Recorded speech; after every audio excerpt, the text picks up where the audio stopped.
शैक्षणिक दीपस्तंभ या आपल्या यूट्यूब चॅनलमध्ये आपल्या सर्वांचं हार्दिक स्वागत आहे। पुन्हा एकदा एका नवीन शैक्षणिक विषयासह एक नवीन व्हिडिओ घेऊन आपल्यासमोर आलेलो आहोत। आजचा आपल्या व्हिडिओचा विषय आहे विज्ञान आणि तंत्रज्ञान भाग 2 एसएससी बोर्ड परीक्षा 2022। जी प्रश्नपत्रिका आहे उत्तरासहित प्रश्नपत्रिकेचं स्पष्टीकरण आपल्या या आजच्या व्हिडिओमध्ये पाहणार आहोत। Science and technology part 2 SSC board 2022 question paper with answers.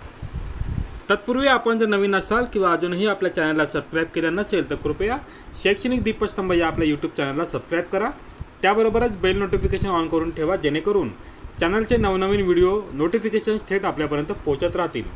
आजचा हा व्हिडिओ येत्या 10वीच्या विद्यार्थ्यांसाठी अत्यंत महत्त्वाचा असल्यामुळे कृपया हा व्हिडिओ जास्तीत जास्त येत्या 10वीच्या विद्यार्थ्यांपर्यंत शेअर करावा ही आपणास नम्र विनंती। चला तर मग आपल्या आजच्या व्हिडिओला सुरुवात करूया। प्रश्न क्रमांक पहिला अ 5 मार्कासाठी आहे। योग्य पर्याय निवडून उत्तरांचा पर्याय क्रमांक लिहा। पहिला प्रश्न आहे हाडांमध्ये टिंबटिंब हे अमिनो आम्ल असते। उत्तर आहे पर्याय क्रमांक क। उत्तर आपल्या समोर आहे। प्रश्न क्रमांक 2 शेकरू खार हे धोक्यात आलेल्या टिंबटिंब प्रजातीचे उदाहरण आहे। पर्याय अ संकटग्रस्त, ब दुर्मिळ, क संवेदनशील आणि ड अनिश्चित। पर्याय क्रमांक 4 अनिश्चित हे उत्तर बरोबर आहे। शेकरू खार हे धोक्यात आलेल्या अनिश्चित प्रजातीचे उदाहरण आहे। पुढील प्रश्नाकडे वळतोय आपण। प्रश्न क्रमांक 3 मानव व प्राणी टिंबटिंब वर्गात येतो तर मानव हा प्राणी सस्तन या वर्गात येतो। प्रश्न क्रमांक 4 मरणोत्तर टिंबटिंब या मानवी अवयवाचे दान करता येते। उत्तर आहे पर्याय क्रमांक ब हृदय। मरणोत्तर हृदय या मानवी अवयवाचे दान करता येते। प्रश्न क्रमांक 5 आहे ज्वालामुखी हा टिंबटिंब प्रकारची आपत्ती आहे। सामाजिक, राजकीय, जैविक की भूगर्भीय। अचूक पर्याय आहे भूगर्भीय। ज्वालामुखी ही भूगर्भीय प्रकारची आपत्ती आहे। प्रश्न क्रमांक ब खालील प्रश्न सोडवा। पहिला प्रश्न वेगळा घटक ओळखा। भूकंप, पूर, सुनामी, युद्ध। यातील वेगळा घटक आहे युद्ध। प्रश्न 2 खालील विधाने चूक की बरोबर ते लिहा। श्वसनात प्रथिनांचे ऑक्सिडीकरण होते हे विधान चूक आहे। प्रश्न क्रमांक 3 सहसंबंध ओळखा व दुसरी जोडी पूर्ण करा। पश्चिम घाट, आशियाई सिंह तर सुंदरबन अभयारण्य, वाघ ही दुसरी जोडी आपण लिहावयाची आहे। प्रश्न क्रमांक 4 औष्णिक विद्युत निर्मिती केंद्रात कोणते इंधन वापरले जाते। उत्तर आहे कोळसा। औष्णिक विद्युत निर्मिती केंद्रात कोळसा हे इंधन वापरले जाते। पुढील प्रश्नाकडे आपण वळत आहोत। प्रश्न क्रमांक 2 अ शास्त्रीय कारणे लिहा। कोणतेही दोन तुम्हाला लिहायचे आहे। त्यातील प्रश्न क्रमांक 1 आपण बघतोय पेशी विभाजन हा पेशीचा आणि सजीवांच्या अनेक गुणधर्मांपैकी महत्त्वाचा गुण आहे। याचं उत्तर आपण शास्त्रीय कारण आपण पाहत आहोत। पेशी विभाजन हा गुणधर्मामुळेच एका सजीवांपासून नवीन सजीव निर्माण होतो। बहुपेशीय सजीवांच्या शरीराची वाढ होऊ शकते। सजीवांच्या शरीराची झालेली झीज भरून काढता येऊ शकते। म्हणून पेशी विभाजन हा पेशीच्या आणि सजीवांच्या अनेक गुणधर्मांपैकी एक अतिशय महत्त्वाचा गुण आहे। अशा प्रकारे 4 मुद्दे तुम्ही लिहिणे आवश्यक आहे। यातीलच प्रश्न क्रमांक 2 आपण आता पाहत आहोत। झुरळ या प्राण्यांचा संधिपाद या संघात समावेश होतो। उत्तर पाहत आहोत। संधिपाद प्राण्यांना छोट्या छोट्या तुकड्यांनी जोडून तयार झालेली उपांगे असतात। शरीर त्रिस्तरीय द्विपार्श्व सममित खंडीभूत असते। शरीराभोवती कायटिनयुक्त बाह्य कंकाल असते। संधिपाद प्राण्यांची वरील लक्षणे झुरळात असल्याने त्यांचा समावेश संधिपाद प्राणी वर्गामध्ये होतो। अशा प्रकारे 4 मुद्दे लिहिणे अपेक्षित आहे तुम्हाला या उत्तराचा भाग म्हणून। पुढील प्रश्नाकडे आपण वळतोय। प्रश्न क्रमांक 2 अ मधील प्रश्न क्रमांक 3 नैसर्गिक वायूवर आधारित विद्युत निर्मिती पर्यावरण स्नेही आहे। याचं उत्तर बघूया। कोळशावर चालणाऱ्या विद्युत निर्मिती संचापेक्षा नैसर्गिक वायूवर चालणाऱ्या संचाची कार्यक्षमता अधिक असते। त्याचप्रमाणे नैसर्गिक वायूमध्ये सल्फर नसल्याने त्यांच्या ज्वलनातून प्रदूषणही कमी होते। म्हणून नैसर्गिक वायूवर आधारित विद्युत निर्मिती पर्यावरण स्नेही आहे। 2 मुद्दे लिहिणे आवश्यक आहे याचा उत्तराचा भाग म्हणून। पुढील प्रश्नाकडे आपण वळतोय। प्रश्न क्रमांक ब खालील प्रश्नांची उत्तरे लिहा। कोणतेही 3 तुम्हाला प्रश्न सोडवायचे आहेत। पहिला प्रश्न आहे खालील आकृती पूर्ण करा बघा।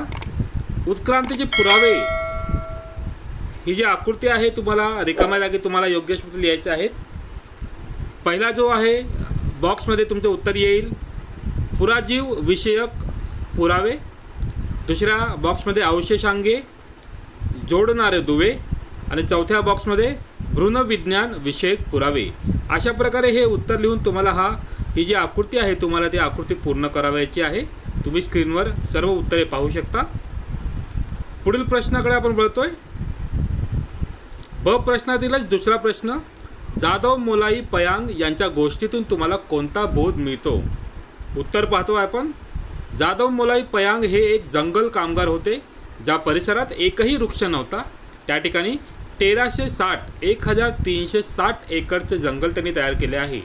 यावरून असा बोध होतो की अनेक माणसे मिळून अख्खे जंगल नष्ट करतात, पण एका माणसाने मात्र मनात आणले तर त्याला अख्खे जंगल निर्माण करता येते. हा बोध आपल्याला या गोष्टीवरून मिळतो. पुढील प्रश्न आहे प्रश्न क्रमांक दुसरा ब. तिसरा प्रश्न आहे फरकाचे दोन मुद्दे स्पष्ट करा. लैंगिक प्रजनन व अलैंगिक प्रजनन. उत्तर बघा. मुद्दा क्रमांक 1, लैंगिक प्रजननामध्ये नर जनक व मादी जनक अशा 2 जनकांची आवश्यकता असते, तर अलैंगिक प्रजननामध्ये एकाच जीवाची आवश्यकता असते. फरक क्रमांक 2, लैंगिक प्रजननामध्ये अर्धसूत्री आणि सूत्री विभाजन होते. अलैंगिक प्रजननात फक्त सूत्री विभाजन होते. मुद्दा क्रमांक 3, जनक पेशीच्या मदतीने हे प्रजनन होते, कायिक पेशीच्या मदतीने हे प्रजनन होते. लैंगिक प्रजननामध्ये बघा चौथा मुद्दा, या प्रजननात तयार होणारा जीव जनुकीयदृष्ट्या जनकापेक्षा वेगळा असतो. अलैंगिक प्रजनन मुद्दा क्रमांक 4, या प्रजननात तयार होणारा जीव तंतोतंत जनुकासारखा असतो. पुढे प्रश्न क्रमांक दुसरा ब. चौथा प्रश्न बघूया. जनुकीयदृष्ट्या उन्नत पिके कशास म्हणतात? त्यांची कोणतीही 2 उदाहरणे द्या. उत्तर बघूया आपण.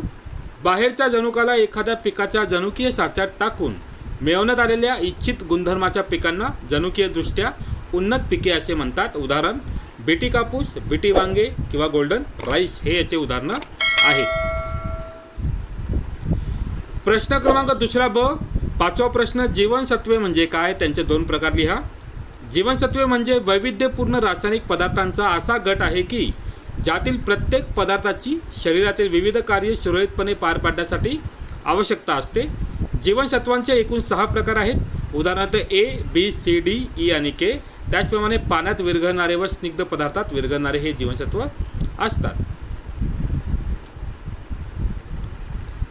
प्रश्न क्रमांक तिसरा, खालील प्रश्नांची उत्तरे लिहा. कोणतेही 5 तुम्हाला प्रश्न लिहायचे आहे. त्यातील जो पहिला प्रश्न आहे, खालील चिन्ह संकेतांचे अर्थ स्पष्ट करा. पहिलं चित्र बघा. कचरा कचरा पेटीतच टाकावा, इतरत्र नाही. हे या चिन्ह संकेताचा अर्थ आहे. क्रमांक 2, सायकल वापराने प्रदूषण होत नाही आणि आरोग्य चांगले राहते. क्रमांक 3, पाण्याचा अपव्यय टाळावा किंवा पाणी वाचवा. अशा प्रकारे या चिन्हांचे हे अर्थ आहेत, आपण पाहिलेले आहेत. प्रश्न क्रमांक तिसरा अ मधील दुसरा प्रश्न बघतोय आपण. सरीसृप वर्गातील प्राण्यांची 3 लक्षणे लिहा. उत्तर बघा. प्राणी उत्क्रांती क्रमानुसार पूर्णपणे भूचर असून सरपटणारे पहिले प्राणी आहेत. क्रमांक 2, शीतरक्ती प्राणी. क्रमांक 3, शरीर उचलले जात नाही म्हणून ते जमिनीवर सरपटतात. क्रमांक 4, त्वचा कोरडी खवलेयुक्त असते. क्रमांक 5, शिर व धड यामध्ये मान नसते. क्रमांक 6, बाह्यकर्ण नसतो. आणि क्रमांक 7, अंगुलींना नखे असतात.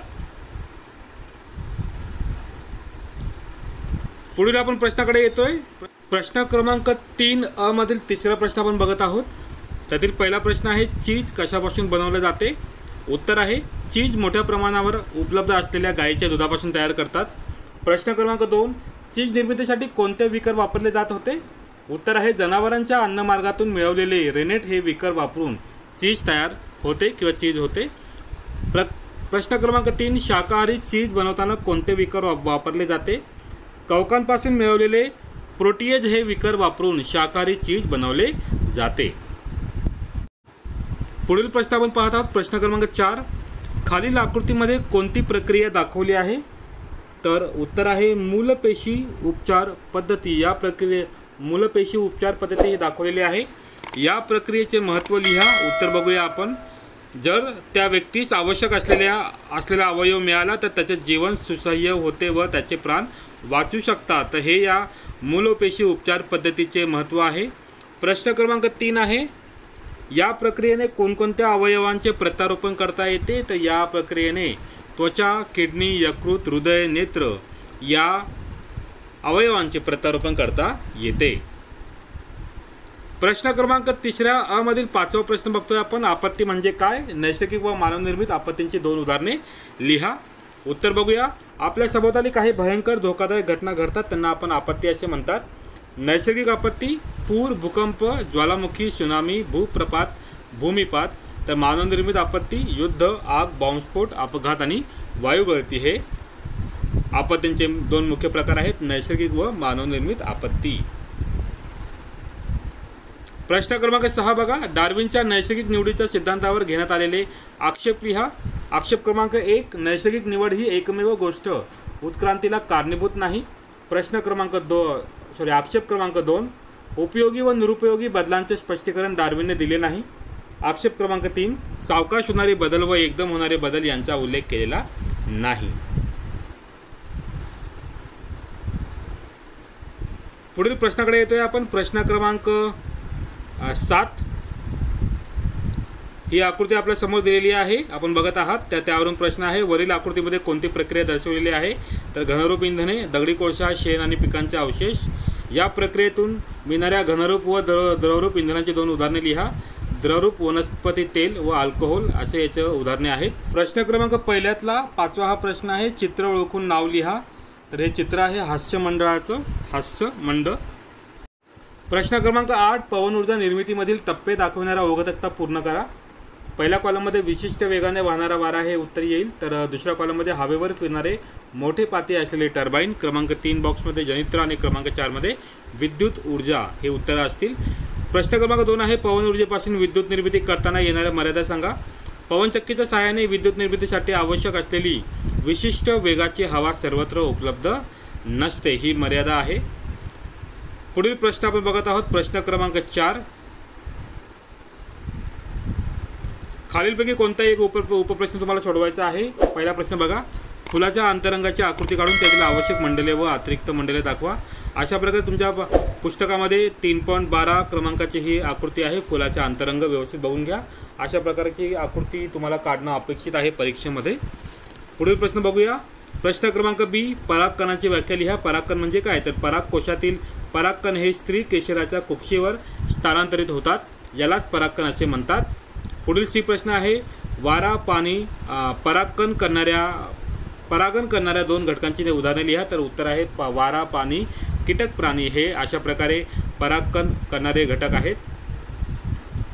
पुढील प्रश्न शेवटचा प्रश्न आहे क्रमांक 2, तुम्ही काय कराल? तर तुमचा बराच वेळ इंटरनेटसाठी खर्च होतो, शेजारच्या मुलाला तंबाखू खायला आवडते, तुमची बहीण अबोल झाली आहे, तुमच्या घराभोवतालच्या रिकाम्या जागेचा सदुपयोग करायचा आहे, 12वीत असणाऱ्या तुमच्या भावाला अभ्यासाचा खूप ताण आलेला आहे. तर हे तुमचं सोमत आहे बाळांनो. तुम्ही तुमच्या सोमतानुसार तुम्हाला ही उत्तरं लिहायची आहेत.